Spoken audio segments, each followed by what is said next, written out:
ಶಿವಾಯ. ಓಂ ನಮಃ ಶಿವಾಯ. ಯೋಗೀಂದ್ರಾಣಾಂ ತ್ವದಂಗೇಶ್ವಧಿಕಸುಮಧುರಂ ಮುಕ್ತಿಭಾಜಾಂ ನಿವಾಸೋ ಭಕ್ತಾನಾಂ ಕಾಮವರ್ಷದ್ಯುತರುಕಿಸಲಯಂ ನಾಥ ತೇ ಪಾದಮೂಲಂ.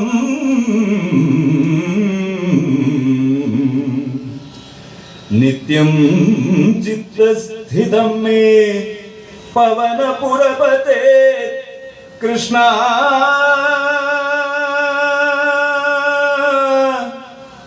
ಕಾರುಣ್ಯ ಸಿಂಧೋ ಕೃಷ್ಣ, ಕಾರುಣ್ಯ ಸಿಂಧೋ ಹೃತ್ವಾ ನಿಶೇಷತಾಪಾನ್ ಪ್ರದಿಶತು ಪರಮಾನಂದ ಸಂದೋಗಲಕ್ಷ್ಮೀ.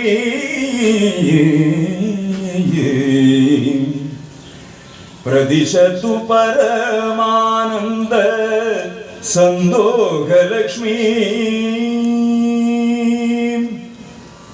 ಅಜ್ಞಾತ್ವಾ ತೇ ಮಹತ್ವಂ ಯದಿಹ ನಿಗದಿತಂ ವಿಶ್ವನಾಥ ಕ್ಷಮೇಧಾಃ.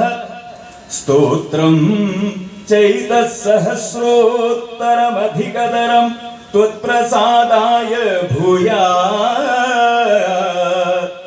ದ್ವೇಧಾ ನಾರಾಯಣೀಯಂ ಶ್ರುತಿಷು ಚ ಜನುಷ ಸ್ತುತ್ಯತಾಂ ವರ್ಣನೇನ. ಬೇಕಾಗಿ ಇಲ್ಲಿ ಬಂದು ಸೇರಿದ ಎಲ್ಲ ಗಣ್ಯರೇ, ವೇದಿಕೆಯ ಮುಂದೆ ಆಸೀನರಾದಂತಹ ಎಲ್ಲ ಸಜ್ಜನ ಬಂಧುಗಳೇ ಮಾತ್ರವಲ್ಲ, ಸಂಘ ಸಂಸ್ಥೆಗಳ ಪದಾಧಿಕಾರಿಗಳೇ, ಮಾತೆಯರೇ, ಮಕ್ಕಳೇ, ನಿಮಗೆಲ್ಲರಿಗೂ ನನ್ನ ಪ್ರೀತಿಪೂರ್ವಕ ನಮಸ್ಕಾರ. ನಮ್ಮ ಹಿರಿಯರು ಯಾವತ್ತೂ ಕೂಡ ಉಲ್ಲೇಖಿಸ್ತಾರೆ, ಒಂದು ಊರಿನಲ್ಲಿರುವಂಥ ಕ್ಷೇತ್ರ ಮತ್ತು ಒಂದು ಊರಿನಲ್ಲಿರುವಂಥ ದೇವಾಲಯ ಮತ್ತು ಊರಿನಲ್ಲಿರುವಂಥ ವಿದ್ಯಾಲಯ, ಇದೆರಡೂ ಕೂಡ ಸುವ್ಯವಸ್ಥಿತವಾಗಿದ್ದರೆ ಆ ಪ್ರದೇಶವು ಕೂಡ ಒಳ್ಳೆಯ ರೀತಿಯಲ್ಲಿ ಇರುತ್ತದೆ ಎಂಬುದು ಒಂದು ಹಿರಿಯರ ಕಲ್ಪನೆ ಮಾತ್ರ ಅಲ್ಲ, ಅದು ಸತ್ಯವೂ ಕೂಡ. ಆ ದೃಷ್ಟಿಯಿಂದ ನಮ್ಮ ಪೂರ್ವಿಕರು ಈ ಮಣ್ಣಿನಲ್ಲಿ ಧರ್ಮ ಭದ್ರವಾಗಿ ನೆಲೆಯೂರಲಿಕ್ಕೋಸ್ಕರವಾಗಿ ಯಾವಾಗ ಮೂರ್ತಿ ಆರಾಧನೆ ಪದ್ಧತಿಗಳು ಪ್ರಾರಂಭ ಆಯಿತೋ ಅಲ್ಲಿಂದ ಬೇಕಾದಷ್ಟು ದೇವಾಲಯಗಳನ್ನು ನಿರ್ಮಾಣ ಮಾಡಿದರು.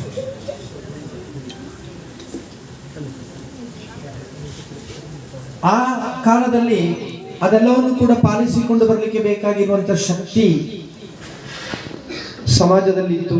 ಆದರೆ ಕಾಲಾನಂತರದಲ್ಲಿ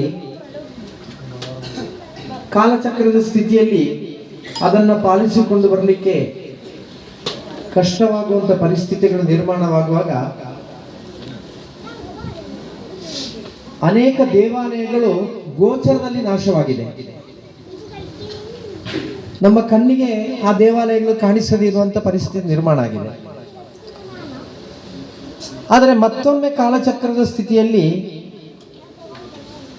ಧರ್ಮವಿಲ್ಲದೆ ಮಾರ್ಗವಿಲ್ಲ ಎಂಬ ಚಿಂತನೆ ಜಾಗೃತವಾಗುವಂಥ ಸಂದರ್ಭದಲ್ಲಿ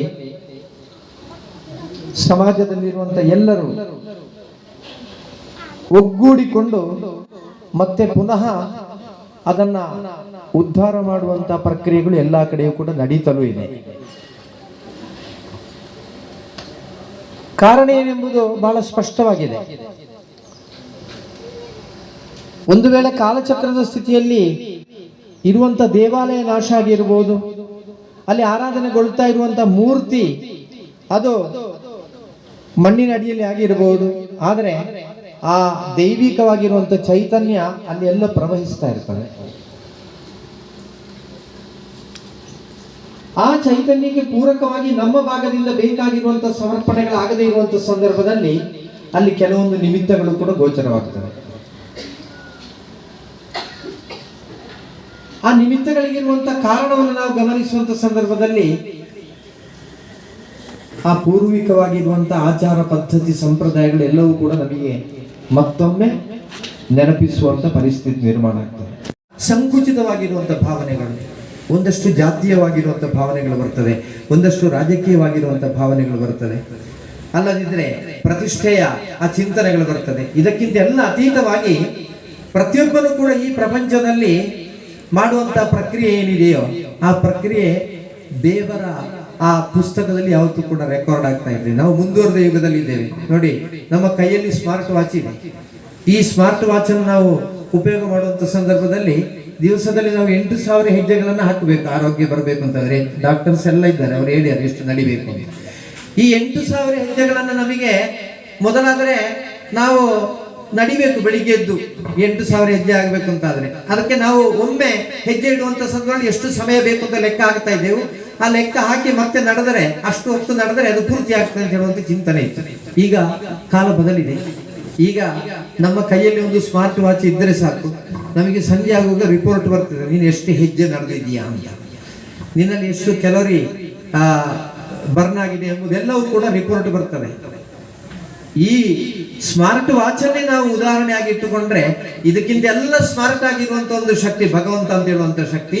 ಆ ಭಗವಂತನ ಯಾವ ರೆಕಾರ್ಡ್ ಇದೆಯೋ ಆ ರೆಕಾರ್ಡ್ ಅಲ್ಲಿ ನಾವು ಪ್ರತಿ ದಿವಸವೂ ಕೂಡ ಮಾಡುವಂತ ಯಾವುದೆಲ್ಲ ದಿನಚರಿಗಳಿವೆಯೋ ಆ ದಿನಚರಿಗಳೆಲ್ಲವೂ ಕೂಡ ರೆಕಾರ್ಡ್ ಆಗ್ತದೆ.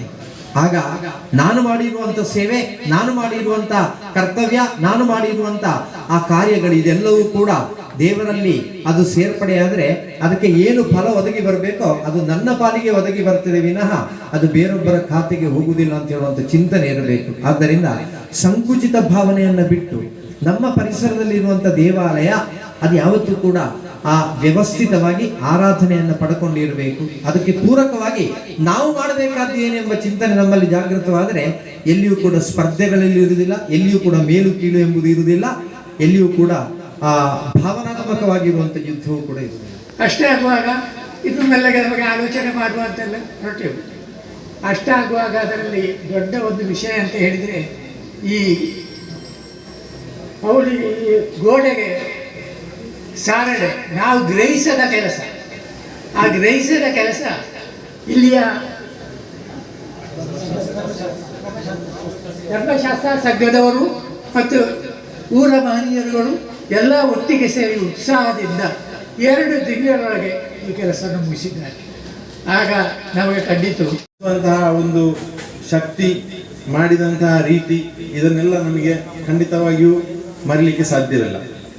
ಆದ್ದರಿಂದ ಸಮಿತಿಯನ್ನು, ನಮ್ಮ ಬ್ರಹ್ಮಕಲಶೋತ್ಸವ ಸಮಿತಿಯನ್ನು ರಚಿಸುವ ಮೊದಲು ಆ ಜೀರ್ಣೋದ್ಧಾರ ಸಮಿತಿಯ ಎಲ್ಲ ಪದಾಧಿಕಾರಿಗಳನ್ನೊಂದು ನೆನೆಸುವ ಒಂದು ಕಾರ್ಯಗಳು ನಾವು ಇವತ್ತಿದ್ದಾರೆ. ಇದಕ್ಕೆ ವಿವಿಧ ಸಮಿತಿಗಳಿಗೆ ಈಗ ನಾವು ಸಭೆಯಿಂದ ಸೇರಿಸಬೇಕಾಗ್ತದೆ. ಆದ್ದರಿಂದ ತಾವು ಹೆಸರು ಹೇಳಿ ನಮ್ಮೊಂದಿಗೆ ಸಹಕರಿಸಬೇಕಾಗಿ ಕೇಳಿಕೊಳ್ತಾ ಇದ್ದೇವೆ. ಮುಂದಕ್ಕೆ ನಮಗೆ ಸಬ್ ಕಮಿಟಿ ಕೂಡ ರಚನೆ ಮಾಡಲಿಕ್ಕಿದೆ. ಇದೇ ವೇದಿಕೆಯಲ್ಲಿ ಸಬ್ ಕಮಿಟಿಗಳನ್ನು ಕೂಡ ಇಲ್ಲಿ ನಾವು ಘೋಷಿಸಲಿಕ್ಕಿದ್ದೇವೆ. ಸಮಸ್ತ ಬ್ರಹ್ಮಕಲಶದ ಯಶಸ್ಸಿನ ಬಗ್ಗೆ ನಮ್ಮೊಂದಿಗೆ ಮಾತನಾಡುತ್ತಿದ್ದಾರೆ. ಅವರಿಗೆ ಆತ್ಮೀಯವಾಗಿ ನಾನು ವೇದಿಕೆಯನ್ನು ಬಿಟ್ಟುಕೊಡ್ತಾ ಇದ್ದೇನೆ. ಅದ್ಭುತವಾದ ಒಂದು ಸಭೆ ಇಲ್ಲಿ ನೆರವೇರಿತು. 40 ವರ್ಷಗಳ ನಂತರ, 40 ಸಂವತ್ಸರಗಳ ನಂತರ ನಡೆಯುತ್ತಿರುವಂಥ ಈ ಮಹಾನೋತ ಸಭೆಯಲ್ಲಿ ಇಲ್ಲಿ ಭಾಗವಹಿಸಿದಂಥ ಭಕ್ತ ಮಹಾಶಯರೇ, ವೇದಿಕೆಯಲ್ಲಿ ಆಸೀನರಾಗಿರುವಂಥ ಸಮಸ್ತ ನೇತೃತ್ವವನ್ನು ಕೊಡ್ತಿರುವಂಥ ಕುಟುಂಬಸ್ಥರೇ ಹಾಗೂ ಮಹನೀಯರೇ, ಬಹಳಷ್ಟು ಬೇರೆ ಬೇರೆ ಕಾರ್ಯಕ್ರಮಗಳಲ್ಲಿ, ಬೇರೆ ಬೇರೆ ಜವಾಬ್ದಾರಿಗಳಲ್ಲಿ ನಾನು ನೇತೃತ್ವ ವಹಿಸಿದ್ದೇನೆ. ಆದರೆ ನನ್ನ ಹಿರಿಯರು ಓಡಾಡಿದಂಥ ಈ ಮಣ್ಣಿನಲ್ಲಿ, ಈ ಭೂಮಿಯಲ್ಲಿ ಬೆವರು ಸುರಿಸಿ ದುಡಿದು ಈ ಮಣ್ಣನ್ನು ಹಸನಾಗಿಸಿ ಈ ಕ್ಷೇತ್ರಕ್ಕೆ ಸಮಯಕ್ಕೆ ಬಲಿವಾಡುಗಳನ್ನು ಕೊಡುತ್ತಾ ಕ್ಷೇತ್ರಗಳನ್ನು ಈ ಕ್ಷೇತ್ರವನ್ನು ಬೆಳೆಸ್ತಾ ಬಂದಂತ ನನ್ನ ಹಿರಿಯರು ಓಡಾಡಿದ ಈ ಮಣ್ಣಿನ ಪ್ರತಿಷ್ಠಾಪನೆಗೊಳ್ಳಲಿರುವಂತಹ ಶ್ರೀ ಮಹಾದೇವ ಪಾರ್ವತಿ ಶಾಸ್ತಾನ ಕ್ಷೇತ್ರದ ಬ್ರಹ್ಮಕಲಶೋತ್ಸವ ಸಮಿತಿಯ ಅಧ್ಯಕ್ಷ ಸ್ಥಾನಕ್ಕೆ ನಾನು ಬಹಳ ಸಂತೋಷನಾಗಿ ನಾನು ಒಪ್ಪಿಕೊಳ್ಳುತ್ತೇನೆ. ಏನೆಲ್ಲ ಕೊಟ್ಟು ಬಿಟ್ಟವ ನಮಗೆ, ಬರೀ ಕೈಯಲ್ಲಿ ಬರೀ ಮೈಯಲ್ಲಿ ಎರಡು ಮುಷ್ಟಿ ಹಿಡಿದುಕೊಂಡು ಕೂಗಿಕೊಂಡು ನಾವು ಬಂದೆವು. ಒಮ್ಮೆ ತಿರುಗಿ ನೋಡ ನಮ್ಗೆ ಏನೆಲ್ಲ ಕೊಟ್ಟು ಬಿಟ್ಟವ ಅಂತ ಹೇಳಿ. ತಂದೆ ತಾಯಿ, ಹೆಂಡತಿ, ಮಕ್ಕಳು, ಬದುಕು ಎಲ್ಲವನ್ನು ಕೊಟ್ಟು ಬಿಟ್ಟು ಸಾಧಾರಣ ಬ್ರಹ್ಮಕಲಶದ ರೂಪೀಕರಣ ಸಭೆಗೆ ಅಂತ ಹೇಳಿದ್ರೆ ಜನಸಂಖ್ಯೆ ಕಡಿಮೆ ಬರುವುದು. ಜವಾಬ್ದಾರಿ ಯಾರು ಹೊರಲಿಕ್ಕೆ ರೆಡಿ ಇಲ್ಲ. ಆದರೆ ಉಬ್ರಂಗಣದಲ್ಲಿ ಇದು ಸರಿಯಾಗಿ ವ್ಯತಿರಿಕ್ತವಾಗಿ ಕಾಣ್ತದೆ.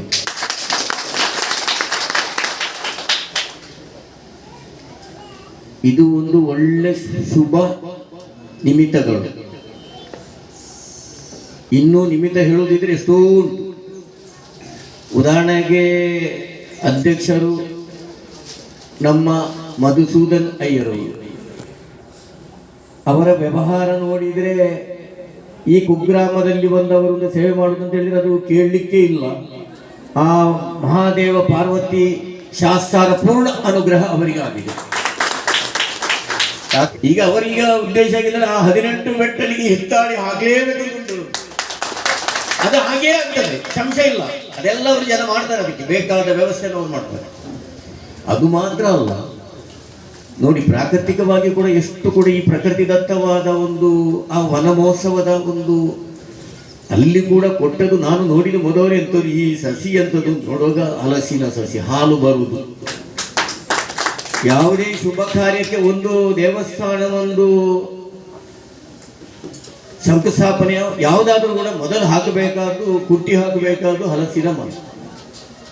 ಅದೇ ಕೂಡ ಕೊಟ್ಟಿದ್ದಾದ್ರೆ ಈ ನಿಮಿತ್ತಗಳು ನೋಡಿದ್ದು ಬಹಳ ಆಶ್ಚರ್ಯ ಕಾಣ್ತದೆ. ಇದೆಲ್ಲ ನೋಡಿ ಎಷ್ಟೊಂದು ದೈವಾನುಕೂಲ ನಮಗೆ ಬಂದಿದೆ ಅಂತೇಳಿ.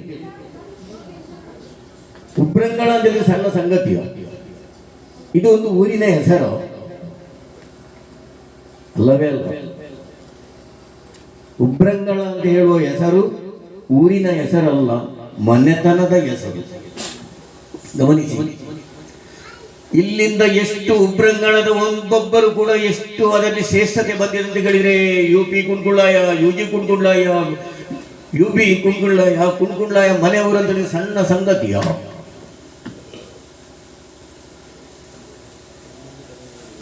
ಏನು ಅದ್ಭುತ!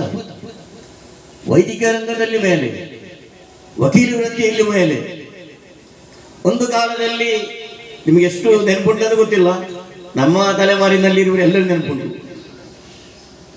UG ಕುಂಡ್ಕುಳ್ಳಾಯ, UP ಕುಂಡ್ಕುಳ್ಳಾಯ ಅಂದ್ರೆ ಇಡೀ ಕಾಸರಗೋಡು ಜಿಲ್ಲೆಯಲ್ಲೇ ಅಗ್ರಸ್ಥಾನದಲ್ಲಿ ಇರುವ ಒಂದು ಮನೆತನ.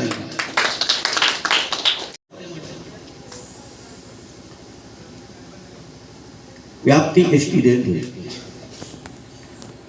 ಅಂತ ಉಬ್ರಂಗಳ ಮಹಾದೇವನ ಆ ಪಾರ್ವತಿ ಶಾಸ್ತಾರ ದೇವರ ಆ ಬ್ರಹ್ಮ ಕಲಶೋತ್ಸವದ ಒಂದೊಂದು, ಅದು ಏನೇ ಆಗಲಿ, ಇಲ್ಲಿ ಕಸ ಗುಡಿಸಿದ್ರು ಕೂಡ ಅವ ಪುಣ್ಯವಂತನೇ. ಕೇವಲ ಅವನಿಗೆ ಕೊಟ್ಟರೆ ಮಾತ್ರ ಅಲ್ಲ, ಕೇವಲ ಇಲ್ಲಿ ಬಂದು ಆ ಸೇವೆ ಮಾಡಿದವನು ಕೂಡ ಪುಣ್ಯವಂತ. ಪುಣ್ಯ ಒಂದು ಇದ್ದರೆ ಮಾತ್ರ ಎಲ್ಲವೂ ನಮ್ಮನ್ನು ಕಾಯ್ತದೆ. ಪುಣ್ಯ ಇಲ್ಲದಿದ್ದರೆ ನಮ್ಮ ಜೀವನದಲ್ಲಿ ಯಾವುದೂ ನಮ್ಮನ್ನು ಕಾಯುವುದಿಲ್ಲ.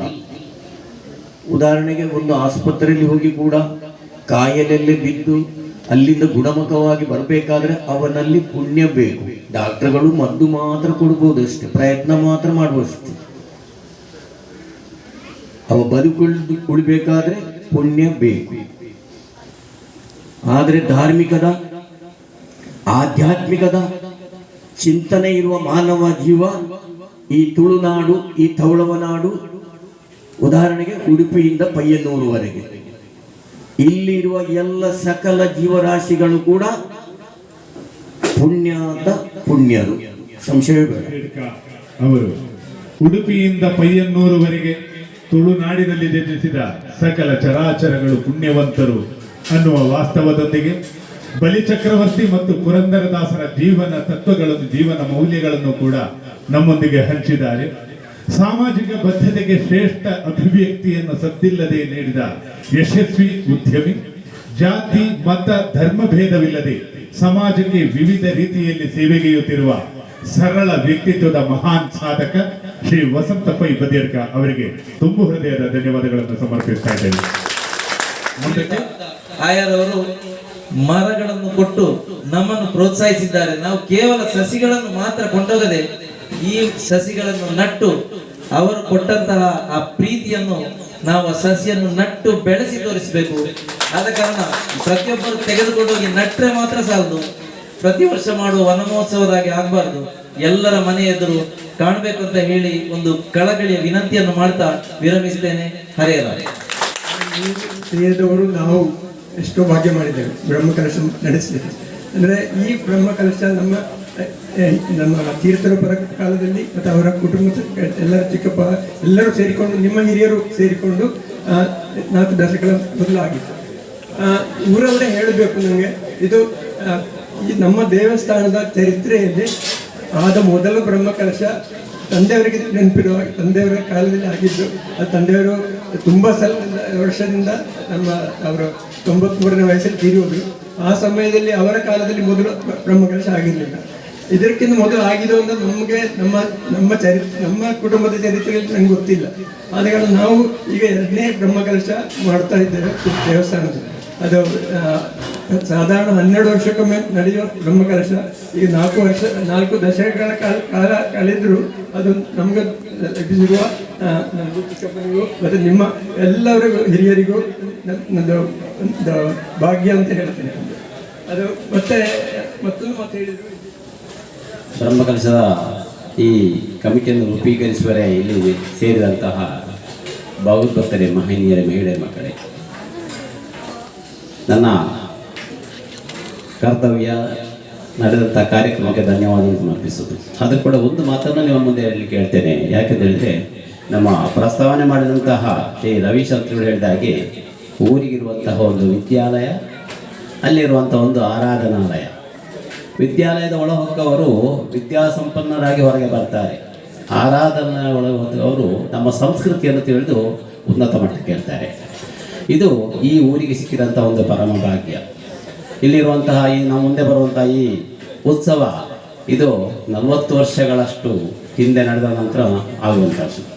ನನ್ನ ತಿಳುವಳಿಕೆಯಲ್ಲಿ ಹೇಗೆ ಅಂತ ಹೇಳಿದರೆ, ಇಲ್ಲೀಗ ಈಗ ಇರುವಂಥ ಈ ಜನ್ರೇಷನ್ ಮದುವೆ ಅವರು ನಮ್ಮ ಬ್ರಹ್ಮಕಲಶದ ಅಧ್ಯಕ್ಷರು.